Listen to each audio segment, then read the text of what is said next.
The prettiest places I've ever been.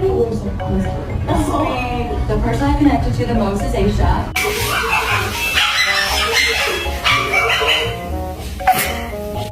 Did you? Did you see what we back?